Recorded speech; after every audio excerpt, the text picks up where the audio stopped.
വിജയേട്ട നമസ്കാരം. നമസ്കാരം. കഴിഞ്ഞ ദിവസം സ്പെയിനിലെ സ്യൂട്ടയിലേക്ക് മൊറോക്കൻ അഭയാർത്ഥികൾ വരുന്ന വിഷ്വൽസ് നമ്മൾ കണ്ടതാണ്, നമ്മൾ ചർച്ച ചെയ്തതാണ്. ലോകരാജ്യങ്ങൾ മുഴുവൻ ഞെട്ടിയ ഒരു സംഭവമാണ് സ്പെയിനിലെ സ്യൂട്ടയിലേക്ക് ഈ അഭയാർത്ഥികൾ ഓടിപ്പടച്ച് വരുന്നത്. ഇവർ വരുന്നതേ വരുന്നു, പക്ഷേ ഇവർ വരുമ്പോൾ അള്ളാഹു അക്ബർ എന്ന വിളികളുമായിട്ടാണ് ഇവർ വരുന്നത് എന്നുള്ളതാണ്. പോരാത്തതിന് അവർ കയറി കഴിഞ്ഞ ശേഷം അവിടെ വീടുകൾ കൊള്ളയടിക്കുകയും ആ വീടുകളിൽ ഉള്ള വാഹനങ്ങൾ കത്തിക്കുകയും ചെയ്തു എന്ന് പാശ്ചാത്യ മാധ്യമങ്ങൾ റിപ്പോർട്ട് ചെയ്തിട്ടുണ്ട്. ആ റിപ്പോർട്ട് നമ്മൾ കൊടുത്തതാണ്. അപ്പോ ഇതിനുശേഷം ഇവിടെ വന്ന ആൾക്കാരിൽ ഏകദേശം 48,000 പേർ, 70,000 പേര് വന്നു, അതിൽ 48,000 പേരെ പിടികൂടി തിരിച്ചയച്ചു എന്നുള്ള വാർത്തകൾ പിന്നീട് പുറത്തു വന്നു. സ്പെയിനിന് ആശ്വാസം. അതിനുശേഷം ബാക്കിയുള്ള ആൾക്കാർ 1000-ലധികം പേർ സ്പെയിനിൽ നിന്ന്, അവിടെയുള്ള സ്യൂട്ടയിൽ നിന്ന് സ്പെയിനിന്റെ മറ്റ് പ്രവിശ്യകളിലേക്ക് പോയിട്ടുണ്ട് എന്നുള്ള റിപ്പോർട്ടുകളും പുറത്തു വരുന്നുണ്ട്. അപ്പോൾ വലിയ രീതിയിലുള്ള വിമർശനം മെലോണി ഉന്നയിച്ചു. ഫ്രാൻസ് ആണെങ്കിൽ അതിർത്തിയിൽ സൈന്യത്തെ വിന്യസിച്ചു, ഡ്രോൺ നിരീക്ഷണം ഏർപ്പെടുത്തി. ചെക്ക് റിപ്പബ്ലിക് സ്പെയിനിന്റെ കൊങ്ങയ്ക്ക് പിടിക്കുന്നത് കണ്ടു. അത് കഴിഞ്ഞ് ജർമ്മനി ഇങ്ങോട്ടേക്ക് ഇവരെ കയറ്റാൻ സാധിക്കില്ല എന്ന് പറയുന്നു. ഇത് ഏറ്റവും രസകരമായിട്ടുള്ള ഒരു കാര്യം, പല ആൾക്കാർ പറയുന്ന ഒരു കാര്യമുണ്ട്. അതായത് ഇവിടെയുള്ള സുഡാപ്പികൾ പറയുന്നത് കേൾക്കുമ്പോൾ എനിക്ക് സത്യം പറഞ്ഞ ചേട്ടാ എനിക്ക് സഹതാപമാണ്. അവര് കമന്റ് അടിക്കുന്ന എന്താ അറിയോ? യൂറോപ്പ് ആരുടെയും തന്തയുടെ വകയല്ല, ഇന്ത്യ ആരുടെയും തന്തയുടെ വകയല്ല എന്നാണ് ഇതുവരെ പറഞ്ഞുകൊണ്ടിരുന്നത്. യൂറോപ്പ് ആരുടെയും അല്ല. അവിടെയുള്ള കുറെ മൊറോക്കൻസ് യൂറോപ്പിലേക്ക് നുഴഞ്ഞു കയറുന്നതിന് ഇവിടെയുള്ള സുഡാപ്പികൾക്ക് എന്താ പ്രശ്നം എന്ന് ചോദിച്ചാൽ യവമാര് പറയും യൂറോപ്പ് ആരുടെയും തന്തയുടെ വകയല്ല. നല്ല സംഭവമാണ്, അങ്ങനെ അവര് പറയുന്നുണ്ട്. ഇവരുടെ ആൾക്കാർ എവിടെ കയറി ചെന്നാലും, ഇപ്പൊ നാളെ അമേരിക്കയിലോട്ട് ഇവരുടെ ആൾക്കാർ കയറി ചെന്നാലും, അതായത് അഭയാർത്ഥികളായിട്ട് കയറി ചെന്നാലും, അമേരിക്കൻ സർക്കാർ സ്വാഭാവികമായിട്ടും പറയും ഇവിടെ അഭയാർത്ഥികൾക്ക് സ്ഥാനമില്ല എന്ന് പറഞ്ഞു കഴിഞ്ഞാൽ ഇവിടെയുള്ള സുഡാപ്പികൾ വീണ്ടും പറയും അമേരിക്ക ആരുടെയും തന്തയുടെ വകയില്ല എന്ന് പറയുന്ന ഒരു കാര്യമുണ്ടല്ലോ. ഇപ്പൊ ബംഗ്ലാദേശികളെ നമ്മൾ തിരിച്ചയക്കുന്നുണ്ടല്ലോ. അപ്പോൾ ഇവിടെ മുഴക്കിയ മുദ്രാവാക്യമാണ് ഇന്ത്യ ആരുടെയും തന്തയുടെ വകയല്ല എന്നുള്ളത്. എന്തായാലും യൂറോപ്യൻസ് അവിടേക്ക് കയറി വന്ന ശേഷം ഈ സ്പെയിനിലെ സ്യൂട്ട എന്ന് പറയുന്ന പ്രവിശ്യയിലേക്കാണ് ഇവർ കയറി വന്നത്. അപ്പൊ പല ആൾക്കാരും പറയുന്ന, ഈ സുഡാപ്പികൾ പറയുന്ന ന്യായീകരണം, സ്യൂട്ട എന്ന് പറഞ്ഞാൽ സ്പെയിന് ഭരിക്കുന്ന ഒരു പ്രദേശമാണ്, അല്ലാതെ സ്പെയിനിന്റെ പ്രദേശമല്ല എന്നാണ് ഇവർ പ്രധാനമായിട്ടും ഉന്നയിക്കുന്ന മറുവാദം. സ്യൂട്ട സ്പെയിൻ ഒരു പ്രവിശ്യയാണ്, സ്പെയിന് ഭരിക്കുകയാണ്, സ്വയംഭരണ പ്രദേശമാണ്. അത് മൊറോക്കോയോട് ചേർന്ന് കിടക്കുകയാണ്. അവിടേക്ക് മൊറോക്കൻസിന് അങ്ങോട്ട് വരാം ഇങ്ങോട്ട് വരാം, ഒരു പ്രശ്നവുമില്ല, അങ്ങനെ കിടക്കുന്ന ഒരു പ്രദേശമാണ്. പക്ഷെ ഇതിലൊരു വിഷയം എന്ന് പറഞ്ഞു കഴിഞ്ഞാൽ സ്പെയിൻ സ്വയംഭരണം കൊടുത്തിരിക്കുകയാണെങ്കിൽ സ്പെയിനാണ് അവിടെ കാര്യങ്ങൾ നിയന്ത്രിക്കുന്നത് എന്നുള്ളതാണ്. ആ സ്പെയിൻ കാര്യങ്ങൾ നിയന്ത്രിക്കുന്ന സ്യൂട്ടയിലേക്ക് ഇവർ വരുമ്പോൾ ഉള്ള പ്രശ്നം എന്ന് പറഞ്ഞു കഴിഞ്ഞാൽ ഇവരവിടെ റെഗുലറൈസ് ചെയ്ത് കഴിഞ്ഞാലുള്ള പ്രശ്നം എന്ന് പറഞ്ഞു കഴിഞ്ഞാൽ ഇവർക്ക് പിന്നീട് യൂറോപ്പിലെ എല്ലാ രാജ്യങ്ങളിലേക്കും ബോർഡർ സെക്യൂരിറ്റി ഇല്ലാതെ പ്രവേശിക്കാനായിട്ട് സാധിക്കും. അതിന്റെ ഒരു സാങ്കേതികത്വം ഉണ്ട്. അതാണ് നമ്മൾ ഈ ഷെങ്കൻ കരാർ എന്ന് പറയുന്നത്. അതായത് യൂറോപ്യൻ യൂണിയനിലെ ഏതെങ്കിലും ഒരു രാജ്യത്തിൽ നിങ്ങൾക്ക് പൗരത്വം ഉണ്ടെങ്കിൽ, അല്ലെങ്കിൽ നിങ്ങൾ താമസിക്കുകയാണെങ്കിൽ, ആ രാജ്യത്തിന്റെ പാസ്പോർട്ട് നിങ്ങളുടെ കയ്യിലുണ്ടെങ്കിൽ, വിസ നിങ്ങളുടെ കയ്യിലുണ്ടെങ്കിൽ, നിങ്ങൾക്ക് ബാക്കി യൂറോപ്യൻ കൺട്രീസിലെല്ലാം ബോർഡറിൽ യാതൊരുവിധ സെക്യൂരിറ്റിയും ഇല്ല, നിങ്ങളെ പരിശോധിക്കുകയൊന്നുമില്ല, നിങ്ങൾക്ക് യഥേഷ്ടം സഞ്ചരിക്കാം എന്നുള്ളതാണ് പ്രധാനപ്പെട്ട കാര്യം. അതുകൊണ്ടാണ് ഇറ്റലിയുടെ മെലോണിയൊക്കെ പറഞ്ഞത് ഷെങ്കൻ കരാർ ഞങ്ങൾ ഇവിടെ മരവിപ്പിക്കുകയാണ് സ്പെയിനുമായിട്ടുള്ളതെന്ന്. അതായത് സ്പെയിനിലുള്ളവർ ഇനി ഇങ്ങോട്ട് വരണ്ട എന്നുള്ള രീതിയിലാണ് കാര്യങ്ങൾ മുന്നോട്ട് പോയത്. പക്ഷെ ഇപ്പോ നമ്മുടെ ഒരു മുതിർന്ന സൈനിക ഉദ്യോഗസ്ഥൻ നമ്മുടെ ഇന്ത്യക്ക് ഒരു മുന്നറിയിപ്പ് തന്നിരിക്കുകയാണ്. സംഭവം എന്ന് പറഞ്ഞാൽ ഇന്ത്യ ഒരു വശത്ത് പാകിസ്ഥാനെയും മറുവശത്ത് ബംഗ്ലാദേശിനെയും നേരിടുന്നു. രണ്ട് ദരിദ്ര രാഷ്ട്രങ്ങളാണ്. ഈ രാജ്യങ്ങളിലെ ദൈനംദിന സാഹചര്യങ്ങൾ വളരെ മോശമാണ്. വൈകാതെ തന്നെ ഈ രണ്ട് രാജ്യങ്ങളും പൊട്ടുമെന്ന് പറഞ്ഞാൽ തകരും. പാകിസ്ഥാൻ പിളർപ്പിന്റെ വക്കിൽ നിൽക്കുന്ന ഒരു രാജ്യമാണ്. പോരാത്തതിന് പാകിസ്ഥാനിലെ ജനങ്ങൾ അങ്ങേയറ്റം ഫ്രസ്ട്രേറ്റഡ് ആയിട്ട് നിൽക്കുകയാണ്. ബംഗ്ലാദേശ് സ്വാഭാവികമായിട്ടും ഭൂമിയിൽ ഒരു നരകമുണ്ടെങ്കിൽ അത് ബംഗ്ലാദേശാണ് എന്നാണ് സായിപ്പന്മാര് പറയുന്നത്. കാരണം എന്ന് പറഞ്ഞാൽ ബംഗ്ലാദേശ് വളരെ ചെറിയൊരു പ്രദേശമാണ്. ഇന്ത്യയുടെ കക്ഷത്തിന്റെ ഇടയിൽ കിടക്കുന്ന ഒരു സ്ഥലമാണ് ബംഗ്ലാദേശ് എന്ന് പറയുന്നത്. അങ്ങനെ കിടക്കുന്ന ഒരു സ്ഥലത്ത് ഏകദേശം 33 കോടി ജനങ്ങളാണ് ഞെരുങ്ങി പിതുങ്ങി അതിന്റെ ഇടയിൽ താമസിച്ചുകൊണ്ടിരിക്കുന്നത്. അതുകൊണ്ട് ഇന്ത്യയിൽ ഒരു നരകമുണ്ടെങ്കിൽ ബംഗ്ലാദേശ് എന്നാണ് പറയുന്നത്. അപ്പൊ അങ്ങനെയുള്ള ഒരു സാഹചര്യത്തിൽ ഈ രാജ്യത്ത് നിന്നുള്ള ഒരു വലിയ ലോകത്തൊരു നരകമുണ്ടെങ്കിൽ, അപ്പൊ ഇനി വരുന്ന നാളുകളിൽ ഈ രണ്ട് രാജ്യങ്ങളും ഉറപ്പായിട്ടും പൊട്ടും. അങ്ങനെ ഉറപ്പായിട്ടും പൊട്ടുന്ന സാഹചര്യത്തിൽ അവിടെ നിന്നും വലിയ രീതിയിലുള്ള മൈഗ്രേഷൻ, നമുക്ക് തടയാൻ പറ്റാത്ത രീതിയിലുള്ള മൈഗ്രേഷൻ. കാരണം അവിടെ നിന്ന് 1 കോടി ആൾക്കാർ 2 കോടി ആൾക്കാർ കുതിച്ചു പാഞ്ഞ് വന്നു കഴിഞ്ഞാൽ ഒരു മലവെള്ളപ്പാച്ചിൽ പോലെയാണ്. നമ്മളൊക്കെ എങ്ങനെ അവരെ തടയാനായിട്ട് സാധിക്കും? അങ്ങനെയുള്ളൊരു മൈഗ്രേഷൻ വരാനായിട്ട് സാധ്യതയുണ്ട്. ഇത് നിങ്ങൾക്കൊരു പാഠമാണ് എന്നാണ് മുൻ ഇന്ത്യൻ ആർമി ഓഫീസറായിട്ടുള്ള സഞ്ജയ് അഗർവാൾ പറയുന്നത്. അദ്ദേഹം സൺഡേ ഗാർഡിയനിലെ ഒരു ലേഖനത്തിലാണ് ഈ സാഹചര്യത്തെ ഇന്ത്യക്കുള്ള ഒരു മുന്നറിയിപ്പായി വിശേഷിപ്പിച്ചിരിക്കുന്നത്. എന്തായിരുന്നാലും മൊറോക്കൻ അഭയാർത്ഥികൾ സ്പെയിനിനെ ആക്രമിക്കുന്നത് കണ്ടില്ലേ, സമാനമായിട്ടുള്ള രീതിയിൽ ഇന്ത്യ കരുതിയിരിക്കണം എന്ന് അദ്ദേഹം പറയുന്നുണ്ട്. അപ്പൊ ഇതിൽ എന്തെങ്കിലും ഒരു കാര്യമുണ്ടോ? അത്തരത്തിലൊരു അധിനിവേശം ബംഗ്ലാദേശിൽ നിന്നും പാകിസ്ഥാനിൽ നിന്നും നമുക്കിടയിലേക്ക് വരാനുള്ളൊരു സാധ്യതയുണ്ടോ? അങ്ങനെ വന്നു കഴിഞ്ഞാൽ തന്നെയും ഇപ്പൊ അമിത്ഷാ വേലി കെട്ടാനൊക്കെ പറഞ്ഞിട്ടുണ്ട്. ആ വേലി കൊണ്ട് നമുക്ക് ഇതിനെ പ്രതിരോധിക്കാൻ സാധിക്കുമോ എന്നുള്ളതൊരു ചോദ്യമാണ്. സാധ്യതയുണ്ട്, ഇല്ലെന്നല്ല, സാധ്യത ഉണ്ടെന്നല്ലേ, വന്നിട്ടുണ്ടല്ലോ, ഇതിനു മുമ്പും വന്നിട്ടുണ്ട്. 71 യുദ്ധാനന്തരം സംഭവിച്ചിട്ടുണ്ട്. പാകിസ്ഥാനിൽ നിന്ന് വന്നിട്ടുണ്ട്. ഇത് വന്നിട്ടുള്ളതാണ്, നമ്മൾക്കിപ്പോൾ പുതുമകളൊന്നും അല്ല സാധനം. ഇത് നേരത്തെ വന്നിട്ടുണ്ട്, ഇനി വരാൻ സാധ്യതകൾ ഇല്ലാതില്ല.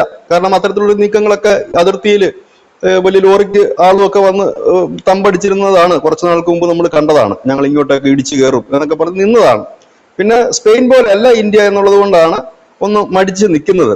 ഇവിടെ ഞാൻ സ്പെയിനിന്റെ ഒരു ഇച്ചിരി കാര്യം പറഞ്ഞിട്ട് നമുക്ക് മുമ്പോട്ട് പോകാം. ഈ സ്പെയിന് ലോകകപ്പ് സമയത്ത് കംപ്ലീറ്റ് സുഡാപ്പികൾ സ്പെയിനിനെ പിന്തുണച്ചിരുന്നു. കാരണം ഇവർ ഈ പലസ്തീനെ പിന്തുണയ്ക്കുന്ന രാജ്യം മാത്രമല്ല, ഇങ്ങനെ ഈ അതുകൊണ്ട് തന്നെ പിന്തുണച്ചിരുന്നു. ഇപ്പോഴ് അവർ പറയുന്നത് മുസ്ലിം രാഷ്ട്രമായിരുന്നു സ്പെയിൻ, ക്രിസ്ത്യാനികൾ അത് പിടിച്ചെടുക്കുകയായിരുന്നു ചെയ്തത്, ഞങ്ങൾക്ക് ഞങ്ങളുടെ രാജ്യം തിരിച്ചു വേണം. ഒരു കഥ ഉണ്ടാക്കും ഇവർ പെട്ടെന്ന് തന്നെ.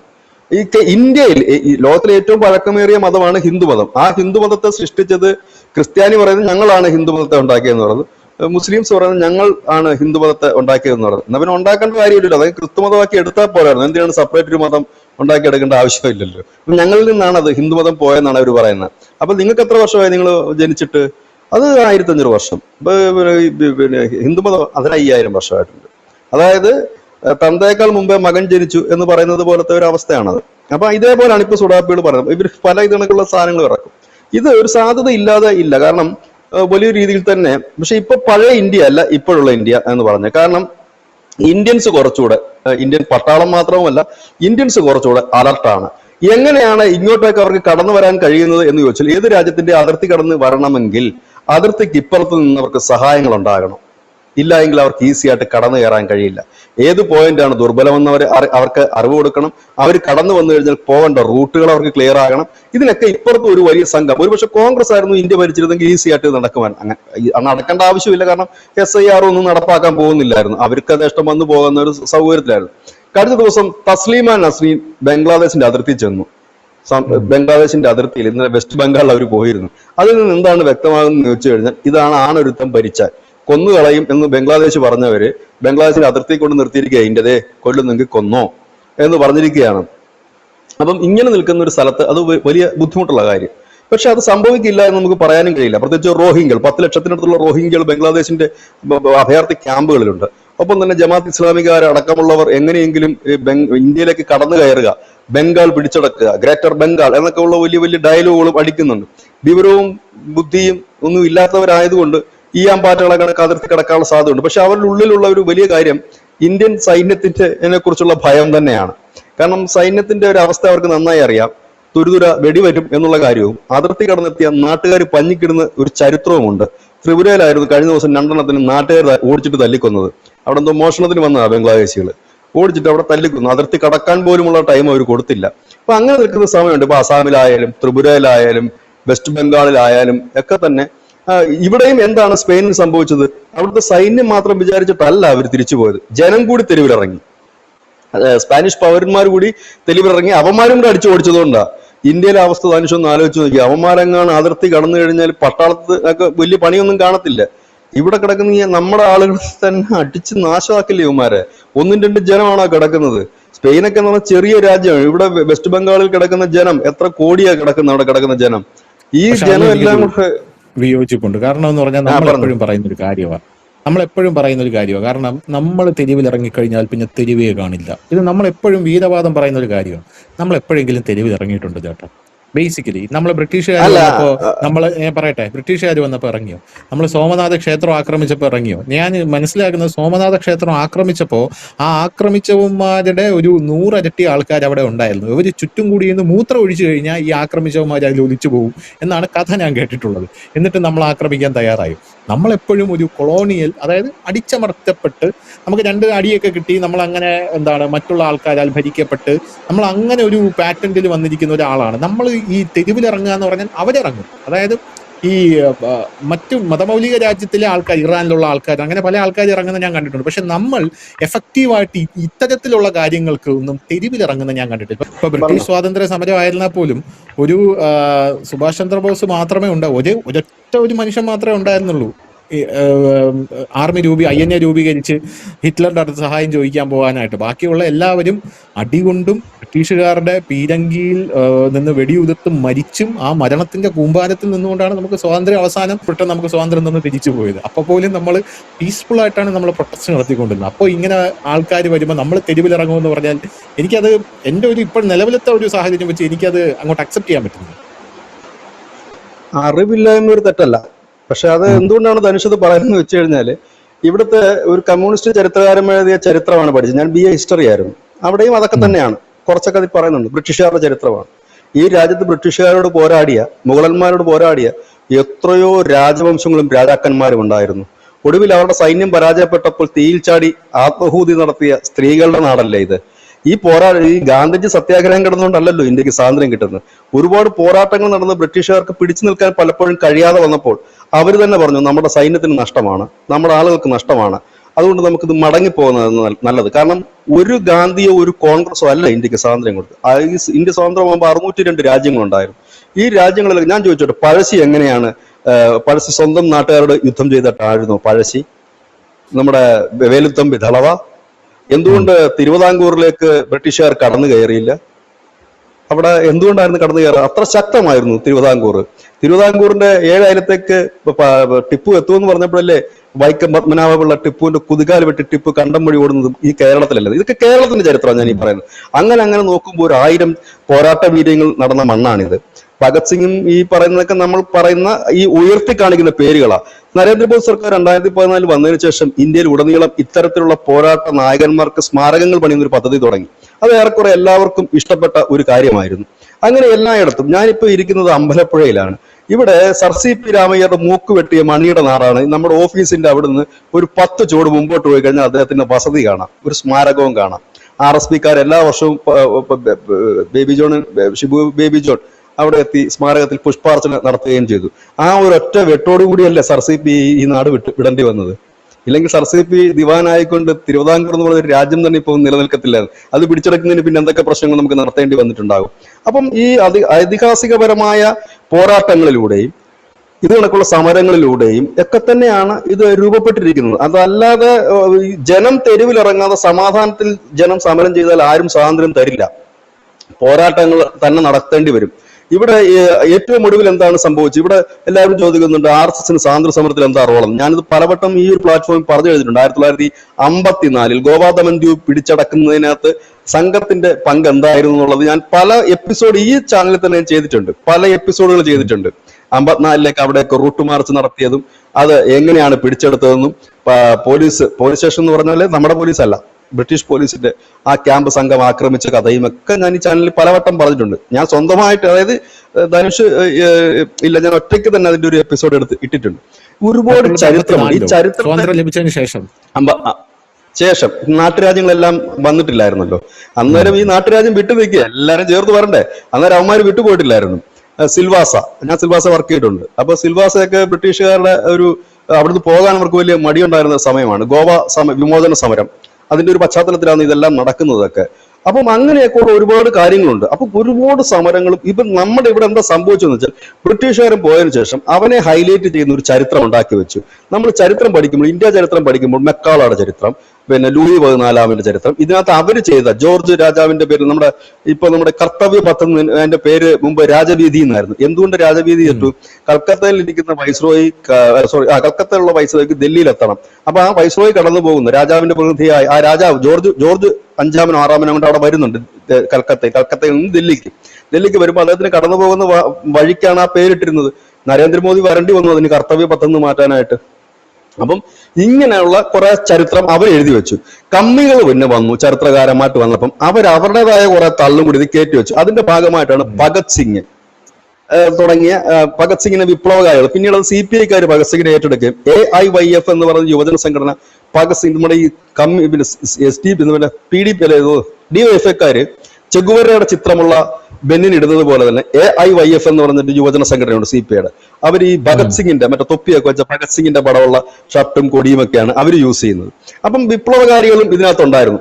എന്നിട്ട് എന്തിനാണ് ഇവർ ഭഗത് സിംഗിനെ ഹൈലൈറ്റ് ചെയ്ത് ആ ഹിസ്റ്ററി കൊണ്ടുവന്നത്? ഭഗത് സിംഗിനെ ഹൈലൈറ്റ് ചെയ്യേണ്ട വ്യക്തി തന്നെയാണ്. കൊണ്ടുവന്ന് എന്തിനാണ് വെച്ചു കഴിഞ്ഞാല് കമ്മ്യൂണിസ്റ്റുകളും ഈ സ്വാതന്ത്ര്യ സമരത്തിൽ ഉണ്ടായിരുന്നു എന്ന് വരുത്തി തീർക്കുന്നതിന് വേണ്ടിയിട്ടാണ് ആ ചരിത്രം അവിടെ കൊണ്ടുവന്നത്. അവിടെ അവർ മനഃപൂർവ്വം വിട്ടുകളഞ്ഞതാണ്. അനവധി തവണ ധീരമായി പോരാടിയ അനവധി ചക്രവർത്തിമാരുണ്ടാകും. ശിവജി എന്തിനു വേണ്ടിയായിരുന്നു പോരാടിയത്? സ്വന്തം രാജ്യത്തിന് വേണ്ടിയിട്ടാണോ പോരാടിയത്? അങ്ങനെ നമ്മൾ ഓരോ റാണ പ്രതാപ് സിംഗ്, താന്തിയ തോപ്പി, ഝാൻസി റാണി, അങ്ങനെ നമ്മൾ നോക്കുകയാണെങ്കിൽ എത്രയോ പേര് പോരാടി മരിച്ചവരാണ്. ഇവരുടെയൊക്കെ പോരാട്ടം ആർക്കെതിരെയായിരുന്നു? നമ്മുടെ നാട്ടുകാർക്കെതിരെയായിരുന്നു? അല്ല, ബ്രിട്ടീഷുകാരെ തുരത്തുന്നതിന് വേണ്ടിയുള്ള പോരാട്ടങ്ങളായിരുന്നു. അതിലവർ ഏറെക്കുറെ വിജയിക്കുക തന്നെ ചെയ്തു അവര്. അപ്പൊ അങ്ങനെ പോരാട്ട വീര്യമുള്ള ഒരു ജനമാണ്. ഇനി ഇതെല്ലാം പോട്ടെ, ഇന്ത്യ പാകിസ്ഥാൻ വിഭജന സമയത്ത് വലിയ സംഘർഷങ്ങൾ ഉണ്ടായില്ലേ? പോലീസ് ഉണ്ടായിരുന്നു എവിടെങ്കിലും? പട്ടാളം ഉണ്ടായിരുന്നു എവിടെങ്കിലും? വലിയ സംഘർഷങ്ങളില്ല, അതിർത്തി കടന്നെത്തുന്നവരും ഇവിടുന്ന് അടിച്ചോടിക്കാനും ഒക്കെ ആയിട്ട്. ഇത് 47 കഥയാണ് ഞാൻ പറയുന്നത്. അപ്പം വലിയ രീതിയിൽ തന്നെയുള്ള സംഘർഷങ്ങൾ ഉണ്ടായിട്ടുണ്ട്. പ്രതികരിക്കേണ്ട സമയത്ത് ഉണർന്ന് പ്രതികരിക്കാൻ എന്നും ഇന്ത്യക്കാർക്ക് കഴിഞ്ഞിട്ടുണ്ട്. ഒരു പോരാട്ട വീര്യമുള്ള ജനത തന്നെയാണിത്. അവർക്ക് ഇന്നിപ്പോ കുറച്ചുകൂടെ അതിന് ഒരു ഓർഗനൈസിങ് പവർ വന്നിട്ടുണ്ട്, ഒരു ചട്ടക്കൂട് വന്നിട്ടുണ്ട്. പണ്ട് അങ്ങനെയല്ല. ഓരോരുത്തരുടെ കീഴിൽ നിൽക്കുന്ന ഇല്ലെങ്കിൽ ഒരു പ്രത്യേക സ്പെഷ്യൽ ഗ്രൂപ്പായിട്ടായിരുന്നു അവർ അന്ന് നിലകൊണ്ടിരുന്നെങ്കിൽ ഈ രീതിയിൽ ഇതിനെ സംഘടിപ്പിക്കുന്ന ഒരു വലിയ പങ്ക് വഹിച്ചത് ബാലഗംഗാധര തിലകനാണ്. അദ്ദേഹത്തിന്റെ ലാത്തി ക്ലബ്ബ്, പിന്നീട് ഗണേശോത്സവം വീണ്ടും റീസ്റ്റാർട്ട് ചെയ്തു അദ്ദേഹം. ആ ഗണേശോത്സവം, കാരണം ഉത്സവങ്ങളിലൂടെ ഹിന്ദുക്കളെ ഏകീകരിക്കാൻ പറ്റുമെന്നും ആ ഉത്സവങ്ങളിലൂടെ സംഘടിപ്പിക്കാൻ പറ്റും, കാരണം ഉത്സവ പറമ്പുകളാണല്ലോ ജനം ഒത്തുകൂടുന്നത്. അങ്ങനെ വന്നിട്ടാണ് അദ്ദേഹം ഗണേശ ഉത്സവം സ്റ്റാർട്ട് ചെയ്യുന്നത്. ലാത്തി ക്ലബ്ബുകൾ, പരിശീലനത്തിനായി ലാത്തി ക്ലബ്ബുകൾ സ്റ്റാർട്ട് ചെയ്തു. ഈ ഗണേശോത്സവം തടയുന്നതിന് വേണ്ടിയിട്ട് ബ്രിട്ടീഷുകാർ ആവുന്നത്ര ശ്രമിച്ചു. ഒടുവിൽ പുരുഷന്മാരായും തേര് വലിക്കാനില്ലാഞ്ഞിട്ട് സ്ത്രീകൾ ഇറങ്ങി തേര് വലിച്ചതും ഈ മഹാരാഷ്ട്രയിലാണ്. നാഗപ്പൂരിനടുത്തൊരു സ്ഥലമാണ്. ഇന്നും അവിടെ തേര് സ്ത്രീകളെ തന്നെയാണ് വലിക്കുന്നത്. അങ്ങനെ ഒരുപാട് കഥകൾ, സ്ത്രീകളും പുരുഷന്മാരും ഒക്കെ ഇറങ്ങി പ്രവർത്തിച്ച ഒരുപാട് ചരിത്രം നമുക്കുണ്ട്. അന്ന് യൂട്യൂബില്ല, ഇൻസ്റ്റാഗ്രാമില്ല, ഫേസ്ബുക്ക് ഇല്ല. എന്നിട്ട് പോലും അത്രയും നമ്മൾ ഇറങ്ങി പ്രവർത്തിച്ചു. നമ്മുടെ കയ്യിൽ വലിയ തോക്കില്ല, മറ്റു കാര്യങ്ങളില്ല. എങ്ങനെയായിരുന്നു ശിപായി ലഹള തുടങ്ങി? അല്ലെങ്കിൽ ഒന്നാം സ്വാതന്ത്ര്യ സമരം എന്നാണ് നമ്മളതിനെ പറയുന്നത്. ശിപായി ലഹള എന്ന് പറയുന്നത് സായിപ്പാണ് പറയുന്നത്. 1857 എങ്ങനെയാണ് ഈ ലഹള സമരം ഉണ്ടായത്, ഒന്നാം സ്വാതന്ത്ര്യ സമരം?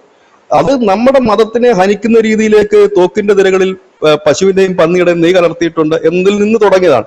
അതും അല്ല കാരണം. ആ കാരണം വലിയ രീതിയിൽ തന്നെ അതിൽ പുകഞ്ഞുകൊണ്ടിരുന്ന ഉച്ചനീചത്വം തന്നെയായിരുന്നു. ഇന്ത്യക്കാരനെ സെപ്പറേറ്റ് ആയിട്ട് കാണുകയും അടിമകളായിട്ട് കാണുന്ന ഒരു മനോഭാവത്തിനെതിരെ ശിപായികൾക്കിടയിലുണ്ടായ വലിയ എതിർപ്പ്, പിന്നെ രാജ്യത്ത് ഇന്ന് ഇവരെ ഓടിക്കണമെന്ന് ഉള്ള ഒരു വലിയ ജനത്തിന്റെ ആഗ്രഹം, ഇതെല്ലാം കൂടെ സമന്വയിപ്പിച്ചപ്പോഴാണ് ഇതുണ്ടായത്. അവരുടെ കോഡ് എന്തായിരുന്നു അറിയാവോ? ഒരു ചപ്പാത്തി ആയിരുന്നു. ഒരു വലിയ ചപ്പാത്തി കൊണ്ടുവരും. ആ ചപ്പാത്തി ഇങ്ങനെ സഞ്ചരിച്ചുകൊണ്ടേയിരിക്കും. ഈ ഇപ്പൊ നാഗപ്പൂരിൽ നിന്നാണ്, ഇല്ലെങ്കിൽ ഝാൻസിയിൽ നിന്നാണ്, ഇല്ല ലക്നൌവിൽ നിന്നാണ് അത് പോകുമ്പോൾ അത് സമരത്തിന്റെ സന്ദേശഭാഗം. ഇപ്പൊ നമ്മളെ ലളിതമായി പറഞ്ഞ കൊടിമര ജാഥ എന്നൊക്കെ നമ്മൾ പറയില്ലേ, അല്ലെങ്കിൽ എന്താ പന്തത്തിൽ തീ പകരുന്നു എന്ന് പറഞ്ഞ ഒരു വലിയ ചപ്പാത്തി. ആ ചപ്പാത്തി കൊണ്ടുവന്ന ആ ചപ്പാത്തിയുടെ ഓരോ ഭാഗങ്ങൾ ഈ സമരഭടന്മാർ കഴിക്കുമായിരുന്നു. അതായിരുന്നു ഐക്യത്തിന്റെ ഒരിത്. അപ്പൊ അവിടെ നിന്ന് വരുന്ന ആ ചപ്പാത്തി, പിന്നെ ഇവിടെ നിന്ന് അതിങ്ങനെ യാത്ര ചെയ്തുകൊണ്ടേ ഇരിക്കുകയാണ്.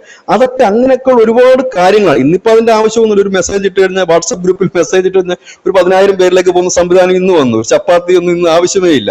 വേണം നമുക്ക് ഇന്ന് ചപ്പാത്തി പറഞ്ഞാൽ കഴിച്ചുകൊണ്ട് വേണം മെസ്സേജ് ഇടാം എന്നുള്ള നിലയിലേക്ക് കാര്യങ്ങൾ മാറി. അന്ന് അതൊക്കെ ആയിരുന്നു ആ സ്വാതന്ത്ര്യ സമരം. അത് നമ്മൾ ശരിക്കും അത് പഠിക്കുമ്പോൾ ഒരുപാട് രോമാഞ്ചം വരും. പക്ഷെ ആ ചരിത്രത്തിന്റെ ഒരു ശകലം മാത്രമാണ് ഇട്ടിരിക്കുന്നത്. സ്വാതന്ത്ര്യം അർദ്ധരാത്രിയിൽ നിന്നൊരു ബുക്കുണ്ട്. അതൊക്കെ വായിക്കുമ്പോഴാണ് നമ്മൾ ശരിക്കും ഇവിടെ പോരാടിയവരുടെ ഒരു വിപ്ലവ വീര്യവും കഥകളും ഒക്കെ നമുക്ക് മനസ്സിലാകുന്നത്. കാരണം ചരിത്രം നമ്മൾ പഠിക്കണം. ഈ ചരിത്രങ്ങളെല്ലാം ഇവർ മൂടി വെച്ചു. ഇവരിത് ഇന്ത്യ എന്നാൽ ഇന്ദിര എന്നാക്കി മാറ്റുകയായിരുന്നു ഇവർ ചെയ്തത്. ആ ചരിത്രത്തെ ഇത്രത്തോളം മൂടി വെച്ചിട്ടുള്ള, ഹിന്ദുമതത്തെ ഇത്രത്തോളം അപമാനിച്ചിട്ടുള്ള ഒരു ചരിത്രകാരന്മാരും മറ്റും ഇപ്പോഴും ഉണ്ട്. അവരൊക്കെ ഇനി റിട്ടയർഡ് ചെയ്ത് പതുക്കെ മാറ്റിക്കൊണ്ടിരിക്കുന്നതേ ഉള്ളൂ. അപ്പോ പുതിയ ചരിത്രം വരുമ്പോഴാണ് ഇവിടുത്തെ നമ്മുടെ കമ്മികളും ചുടാപ്പികളൊക്കെ പറയുന്നത് കാവ്യവൽക്കരിക്കാൻ ശ്രമിക്കുന്നു കുട്ടികളെ, PM ശ്രീ കൂടെ അവരുടെ ഭാവി കളയുന്നു.